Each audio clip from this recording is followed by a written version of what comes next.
Dr. Erica Latcher from Spring Hill Equine on the podcast Straight from the Horse Doctor's Mouth. Today, we're going to talk about all things equine dentistry. We're going to talk about the tools of the trade, how we do the exam, and what we do when we find something wrong.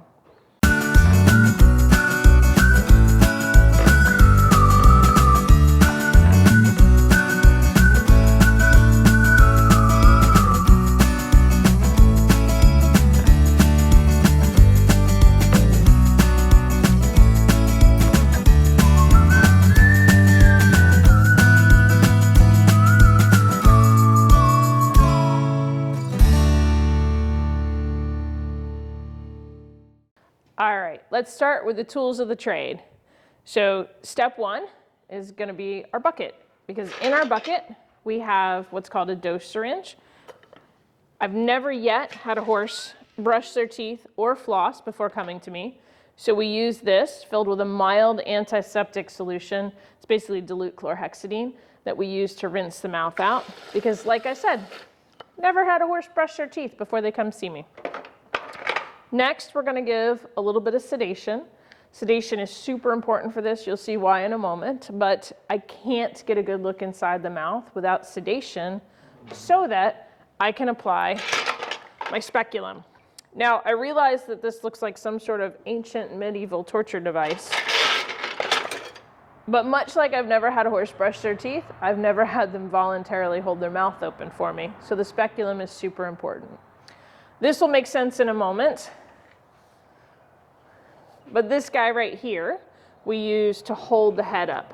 There's various different ways to do this.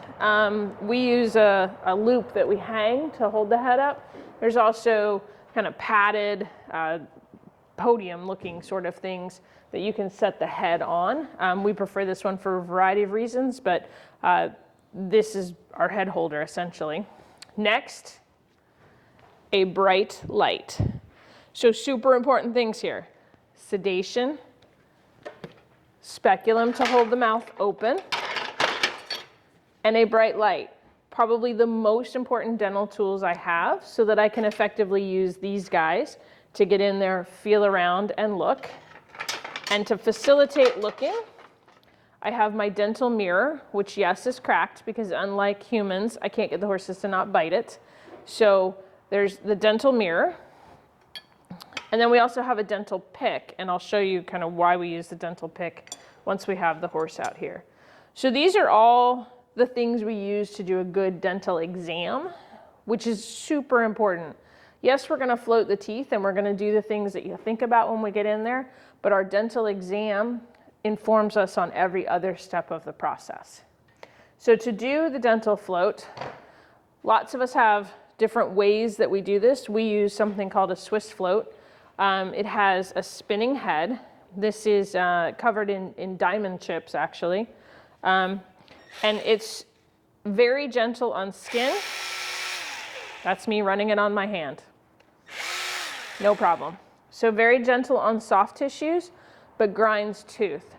Probably the number one myth that I hear about doing horse teeth is that power tools will kill teeth. Yes, they will, if you don't use them correctly.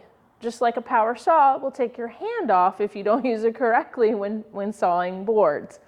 So we are very careful with the tools to not set them on a tooth and leave them there. However, I can do a far better, more consistent, and faster job using a power tool than I can using my arm with a hand float. The other thing about these tools is that the heads are made such that we can get into all the nooks and crannies that a horse mouth has. So we just do an overall better job with power tools, and I don't kill my rotator cuff doing it, so you get a happier vet for a longer time. And who doesn't want that? The other thing that I keep in here is my eye protection, because we definitely get bits of tooth and saliva headed our way. So those are the basic tools of the trade.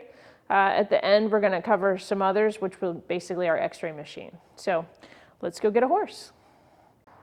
Okay, so we start the dental exam with evaluating her external symmetry. So we're just going to look and see, do we have bumps, lumps where teeth should be?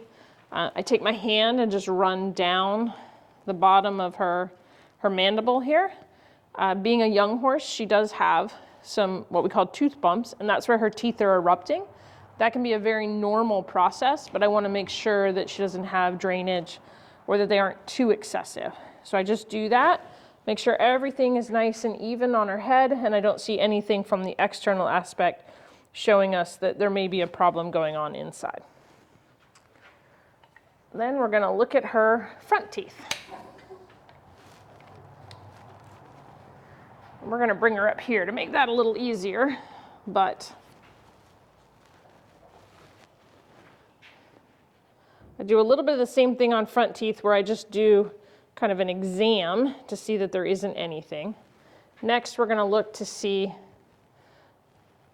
the line where the teeth meet should be a straight line. Can you see that from there?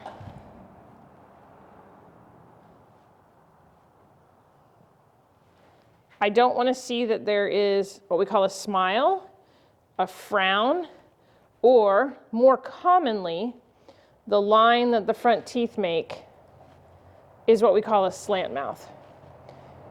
And that's where these teeth, instead of lining up straight, they actually slant. That is a bony conformation issue. We can't fix it, but it probably means that we're going to have some cheek teeth abnormalities that we need to address. And it will be a lifelong thing. So as long as we keep them addressed, the horse will do fine. If we don't, they're probably going to get longer teeth on one side than the other, and eventually that will seriously impact their tooth mass. And then from there, what I'm going to do is grab her front teeth. I'm going to line up center to center, and then I'm going to slide side to side. So this can often take, they do just what she's doing, or they put their tongue in the way, and then I have to slide again. So if you can see those teeth start to separate right there? We'll do it again on this side. See how the teeth separate? That's not me pulling the teeth apart. That's the cheek teeth engaging and doing their job to chew food if it was in there. And so when they do that, the front teeth pull apart. And that's a normal process. So that what we're looking for is that should take somewhere between a half a tooth width and a tooth and a half for that to happen. If it's happening too far over, then we've probably got reduced tooth mass in the back. If it's happening too forward, then we've got something that's probably a little long back there catching. If it's asymmetrical from side to side, then we know we probably need to address something in the back to improve that. I'm also just going to get a look at the front teeth and make sure they all look normal. And I'm going to look at the chewing surface of the front teeth and make sure they look good. Ginny here is young, and so she's lost some teeth. So she has that going on in a normal fashion. But especially on young horses, I want to make sure baby teeth have come out and adult teeth are coming in as expected. And then being a girl, she doesn't have canines. She does, however, you guys won't be able to see it, but I can feel it. She has a canine that is below the gum surface right here, but will probably never erupt. Mares often don't have canines, or if they do, you can feel them, but they don't actually erupt. If they do have canines, it's normal. But like I said, often they'll only have 2 instead of 4, or you can just feel them. So from here, we'll go ahead and get the speculum on her and take a look in the back of her mouth. Okay, so step 1, now that she's sedated and had her mouth rinsed, we're going to get the speculum on her. And it sort of goes on like a bridle. There's a lot of different varieties to these, so don't be surprised if your veterinarian uses a slightly different one.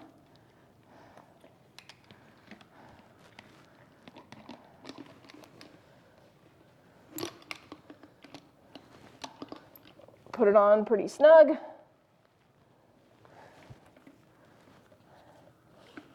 All right, I'm going to check to make sure that the teeth are right up against the front there. Everything's centered. I also kind of grab her lips and make sure they aren't stuck. And then I slowly start to open the speculum. We don't want to grab it and yank it open. And then I also check to be sure that her tongue is not stuck underneath the bottom plate, which it's not. She's pulling it away, but it's not stuck. All right. And then we're going to get this as open as we can. because that makes it easier to see all the things we then need to see. So now the use of this will become apparent. So one of the things as a veterinarian about teeth is I need to be careful that my horse is set where it's comfortable for me to do my job. So we've got her set here. I'm going to give her just a second to relax into things as much as possible. It's kind of like you or I going to the dentist. Okay, so now that she's sedated and I have the speculum on and open, I've got my light on. The first thing I do is I literally just open up the mouth, shine my light in there, take a look around, see if I see any red spots, any irritation on the gum, any place where food didn't rinse out easily. That could be an indication that we've got a problem there. On this horse,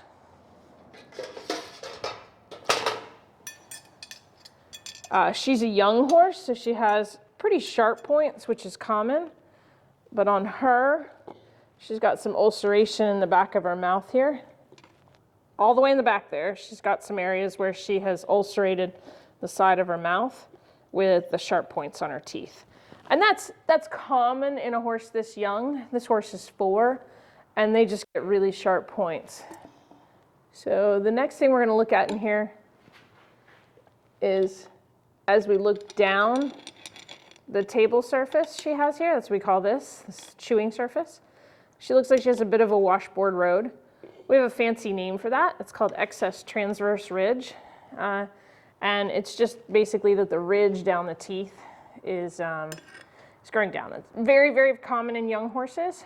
The biggest problem it can cause, though, is that if they have a lot of them, the teeth basically ratchet together. And it can be very difficult for those horses to do the movements we're asking them to do in terms of, if you think about anything you're asking them to do, they need to move their jaw next to each other. So if you stand here and move your head up and down with your mouth closed, you'll feel that your upper jaw moves in relation to your lower jaw. And those excess transverse ridges catch and make that process more difficult. So we usually recommend that those get taken down just a little. And it's not smooth. We're just going to take them down a little. The next thing that she has, also, all of these, she's got very normal teeth, to be honest, especially for a horse her age. If you look on the outside edge of the teeth, you can see that she has very sharp points. Super common in young horses. These will float away in about a second. So, this is a very normal young horse mouth. The next thing she has, and again, this is a young horse thing. Can you see those black spots right there? Those are what we call infundibulum, and she has tiny, tiny cavities in them. I can't even get the pick to go anywhere. As the teeth come into wear, those will go away. So again, these are all pretty normal things on a horse this age. I'm also going to take, by the way, I find these things and really do a good exam on them is I take my mirror. I'm going to put it on her tongue. So when you're scuba diving and you have to spit in your mask to get it to not fog, I have the same problem with mine. So I put my mirror on their tongue, warms it up, puts a little spit on there, and then I can get it to not fog up. So here I'm looking at just all the sides of the tooth that I can't necessarily see because I've got gums and tongue in the way. So now I'm going to come just down the inside and take a look down the inside and see all that. So that, I repeat that on all the arcades.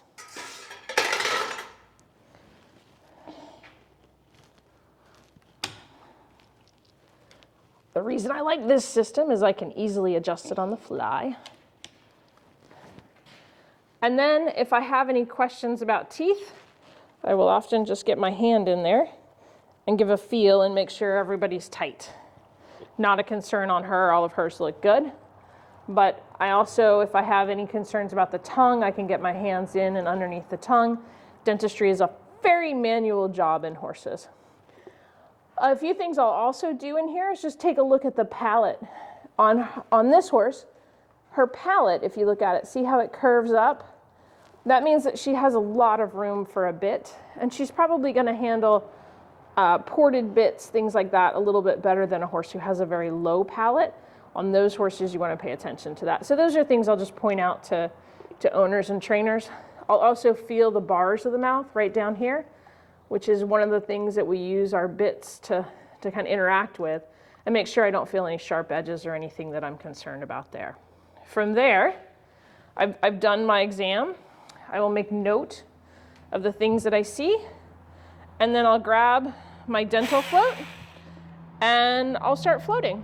So we're going to just do a little demo float on her. I'm not going to do all of it, but you know, basically what I do is I'm just going to come in here, I'm going to float these edges here, and then I'm going to float on the table surface.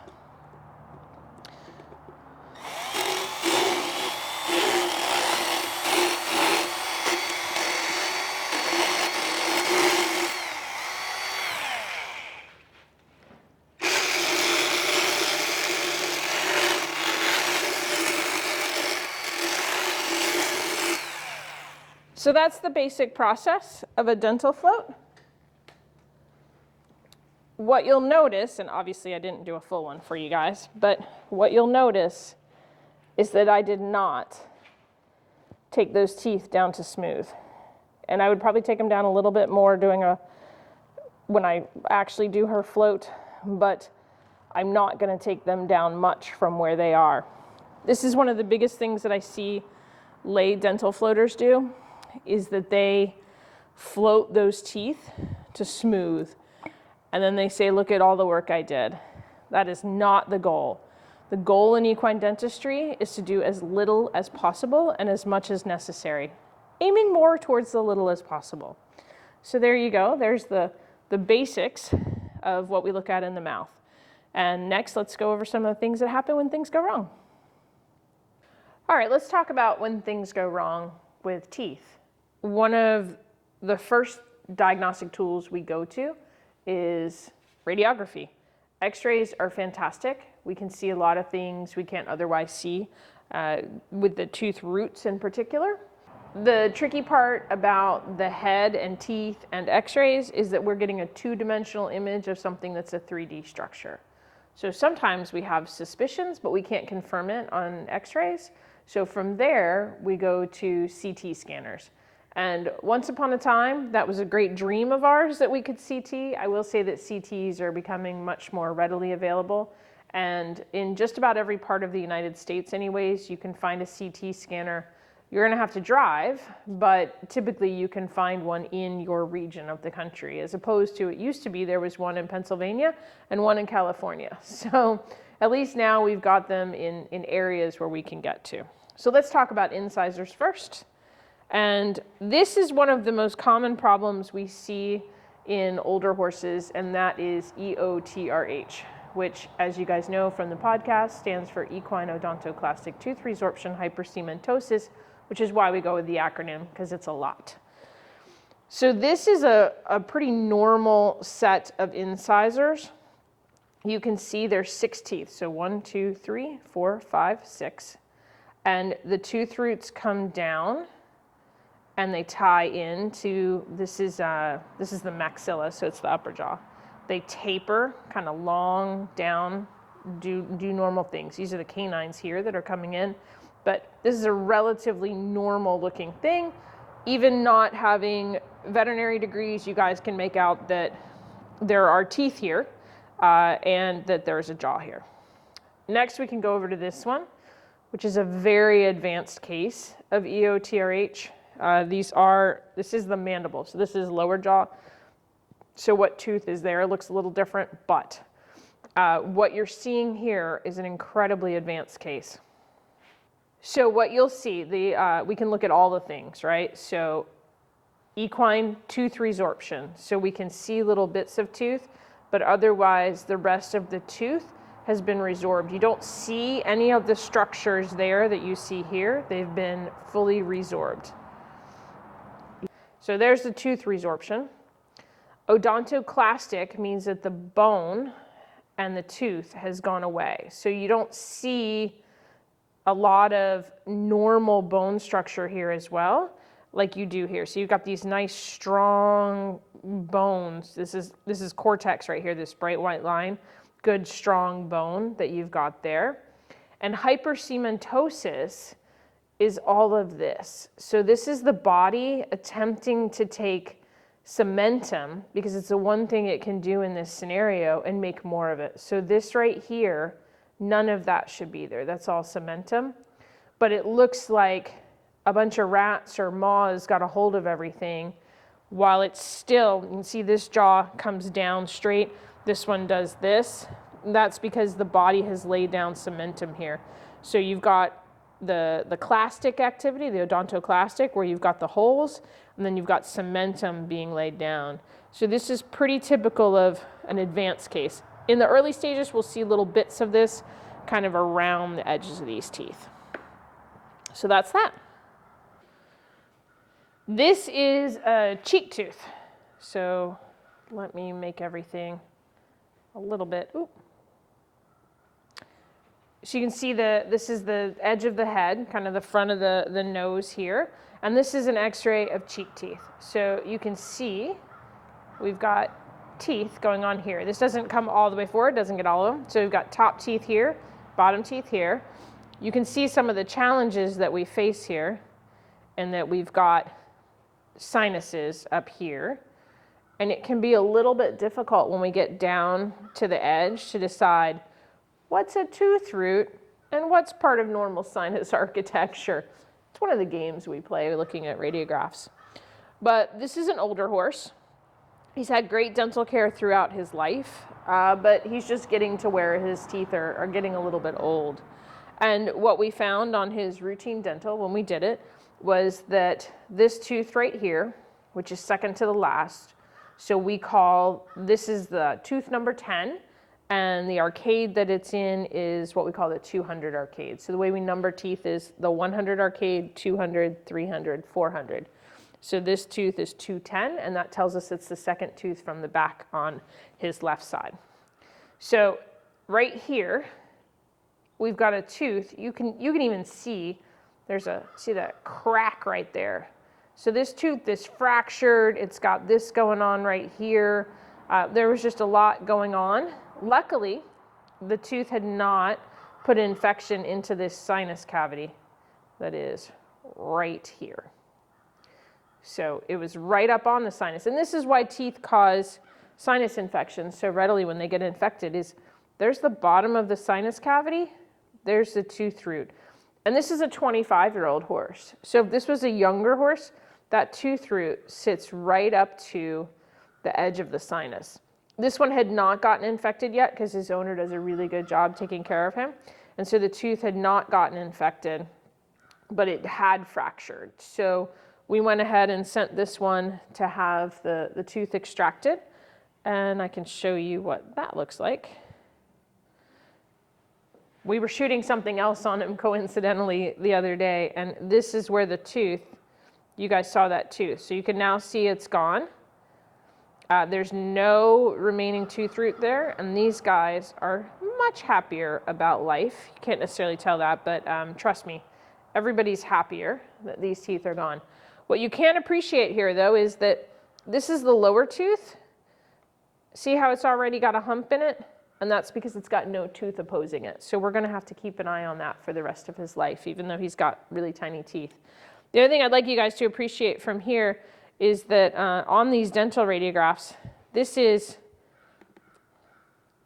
an older horse, and his teeth, you can see, are about this long. On a young horse with full tooth, we're looking at about that long when we shoot those guys. Okay, so this is an example of a younger horse. You're looking at this like, wow, there's just stripes everywhere, right? But this is lower jaw. This is the bottom of the jaw right here. This is the outside. You can see those teeth are coming right down to the edge. So when you're looking at a young horse and you see those tooth bumps that they've got on their lower jaw, this is what you're looking at. Those teeth, they are right down to the edge. These are actually unerupted adult teeth. So this is actually, when we're talking about that tooth numbering system, this is tooth 7 and 8 right here on the lowers. So when you look at a mouth, that's going to be the second and third tooth back on the bottom. And it's coming up to here, right here. And then there's actually a baby tooth on top of this. That's what this is right here. And then this is the next one over, baby tooth right there. This is her first molar, so it is already in wear on her. And you can see like how long that tooth is. It's coming all the way from the oral surface, basically, down to the level of the gum line, or down to the level of the jaw. So that's how long teeth are in a young horse. So that's everything dental exam, float, and some basics on what we do when things go wrong. As always, to our patrons, thank you guys for what you do. We can't do this without you. So huge appreciative thoughts your way. And if you've got questions, drop them down below. We'll do our best to answer them. It's the tallest sound, the damn smallest crowd, but their hearts break loud. Far from ever feeling lost with me, I'll push you back towards the land and sea. They're going down for love, and love is free. Stick with me and I will guarantee you're never lost alone the crowd with me.